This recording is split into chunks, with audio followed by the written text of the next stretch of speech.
विधानसभेच्या निवडणुकीत निकालानंतर साक्री विधानसभा मतदारसंघातून आमदार मंजुळा गावित यांनी अतितटीच्या लढतीत विजय साकारलाय।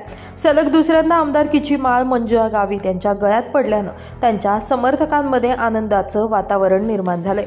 आज विधान भवनामध्ये झालेल्या शपथविधी सोहळ्यात त्यांनी दुसऱ्यांदा शपथ घेतली। मी सौ मंजुळा तुळशीराम गावित विधानसभेची सदस्य म्हणून निवडून आली असल्याने ईश्वर साक्षी शपथ घेते की कायद्याद्वारे स्थापित झाले आहे अशा भारतीय संविधानाबद्दल मी खरी श्रद्धा व निष्ठा बाळगीन, भारताची सार्वभौमता व एकात्मता उन्नत राखीन आणि आता जे कर्तव्य मी हाती घेणार आहे ते निष्ठापूर्वक पार पाडीन। जय महाराष्ट्र, जय भीम, जय आदिवासी। आमदार मंजुळा गावित यांनी शपथ घेतल्यानंतर आता साक्री विधानसभा मतदारसंघाच्या जनसेवेसाठी आमदार मंजुळा गावित पुन्हा एकदा सज्ज झाल्यात। ब्युरो रिपोर्ट, माझा महाराष्ट्र न्यूज, साक्री।